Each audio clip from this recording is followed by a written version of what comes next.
More Sierra travel impacts and patchy valley frost, even a little bit of fog as well. We're tracking those weather impact alerts. I'm ABC 10 Chief Meteorologist Monica Woods. It's been an active week of weather, and we've got more in store. Our Sierra continues with the weather impact alert through Friday, with more snow expected and preparing for extra travel time, especially into our Friday. We've got these in-depth forecasts going while we deal with this active weather on ABC 10 Plus. That's our streaming app. You can download it now wherever you stream on TV. We also have our new weather special, California's Dine Lakes.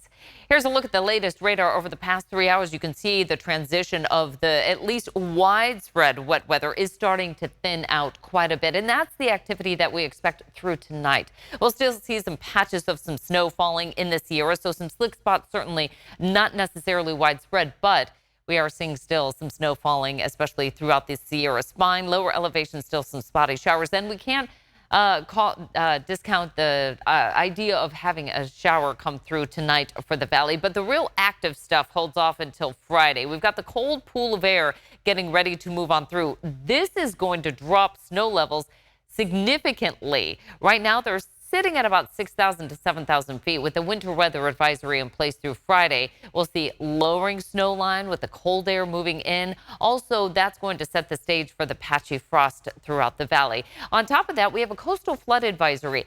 Given that we've got some gusty winds coming in and high tide, this is going to start up on Thursday and take us all the way through Monday. If your travel plans take you into the Bay Area, just be aware some of those parking lots tend to get some of the flooding concerns, especially right along the coastline area. So again, that coastal flood advisory in effect through Monday. As far as the peak wind gusts for today, they were most notable in the Sierra and east of the crest. For a time, we had a red flag warning east of the crest. Reno with peak wind gusts upwards of 55 plus miles per hour. Some areas in the Sierra also over 50 miles per hour. But for Truckee and South Lake Tahoe, they were closer to about 40 to 45 miles per hour. Given that we had snow and the gusty winds, not the best day to travel into the high country. As far as the valley, lower elevations, it wasn't necessarily super windy, but enough to bring down a lot of leaves and clog some gutters for today. We saw some beautiful leaves out there. The leaves are changing, but yeah, those winds blowing them around. Tomorrow, a day to rake them up and clean out those storm drains to get ready for more active weather. In terms of our precipitation since midnight, we didn't see a ton of rain come in.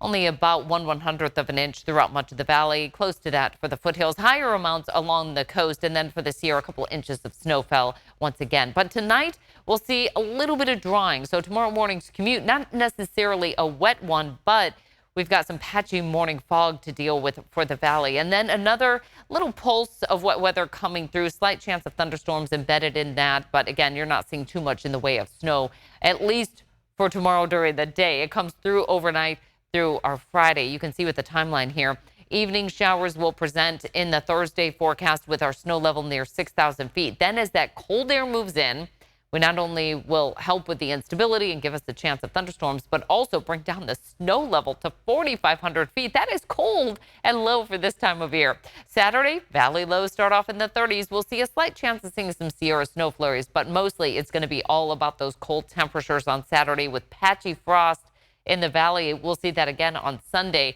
before another slight chance of showers starts to arrive and some more Sierra snow. As far as rainfall, we're running a little bit behind now for the month of November. We're not necessarily going to see a whole lot of additional accumulation with this round of wet weather. That's going to keep us very likely below average for the coming week or so. Statewide precipitation since October 1st of this year. That's the beginning of our water year and really the line of demarcation that we start off, kind of empty the rain bucket and restart everything heading into this water year. So far, the numbers look good. We've had over 5.5 inches of rain for places like Eureka, putting us above average, but the rest of the state has been on the dry side by about 1 inch to 1.5 inches for many places throughout California.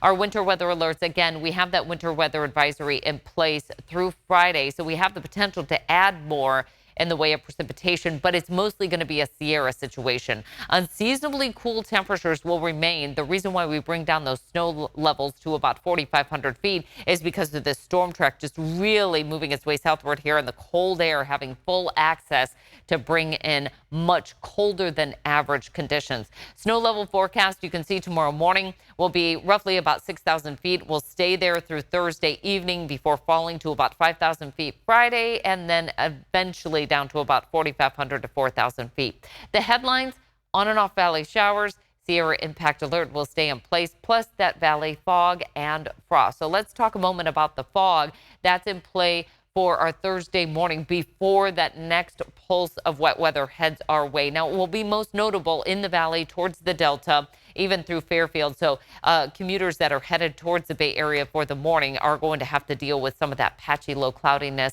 Up and down the valley, I-5, Highway 99, also dealing with it. Now, it clears out pretty quickly, not a situation where we hang on to the fog, and that's mostly because we start to see more in the way of active weather come our way. Lows over the next 7 days will be quite crisp, and we'll see that patchy frost Saturday into Sunday with a little bit of patchy fog in there periodically as well. We'll be tracking that. Our cold weather stays all the way through the weekend, and then as we head into next week, we start to see some modification to those cold temperatures, primarily because we start to dry out and warm up just a little bit next week. Severe weather outlook, it's on the very slim side of seeing some thunderstorms, and most notable will be towards the west side of the valley, mostly from Sacramento northward, slight chance in the northern San Joaquin Valley towards the Delta. The wet weather makes a return for tomorrow afternoon for the valley and through the Sierra. It clears out mostly for the valley by Friday morning, but watch what happens in the Sierra. It once again reappears, and this is a time, especially on a Friday afternoon, early evening, when we have so much volume of traffic moving up into the high country, whether it's people wanting to vacation in Tahoe, perhaps they have some plans to do some travel up there, or just trying to get up over the hill into Nevada. We're going to have some decent delays up there. Slight chance of showers returns on Sunday, but again, in terms of total rainfall, it's not much, about 1/10 of an inch, if anything, in the rain bucket by Friday evening for the valley, about 1/2 inch or so for the foothills. Decent snowfall total, so about 1 inch to 8 inches possible for the passes and down the hill to about Pollock Pines.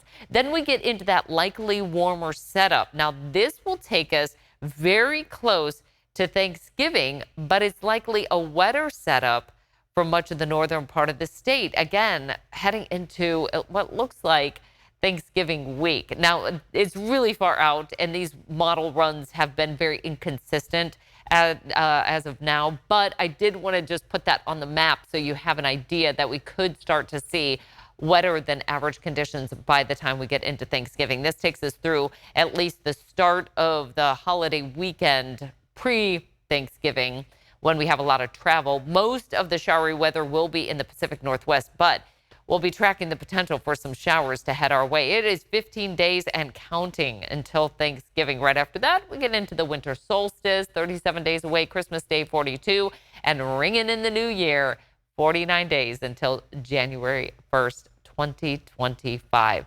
Sidebar: because it is a time of more active weather, we are getting locations open for sandbagging, and that's just one of those things. You can fill up those sandbags, get ready, put them in the garage, or just in a safe place that you can keep them dry, just in case we do head into a very active period, especially during the holidays. Things just start to back up, and it's just tough to make without one extra errand. So we've got all the information on that on abc10.com. All right, moving on to the forecast for tomorrow. Highs in the 40s for this year, 50s to near 60 down the hill. Across the coast, we have highs that are in the 60s, as well as inland areas. A rather cool start to the day, pretty close to where we should be this time of year. But again, patchy fog, especially throughout the valley and the Delta. On and off showers continue in the mountain forecast for the foothills. That chance of rain coming in on Friday, and it's a cold rain. Highs only in the 40s. On and off chances for showers will be mostly inland areas. For the coast, it's going to be some patchy fog and a bit of cloud cover. Highs will stay close to 60, pretty consistent in that regard.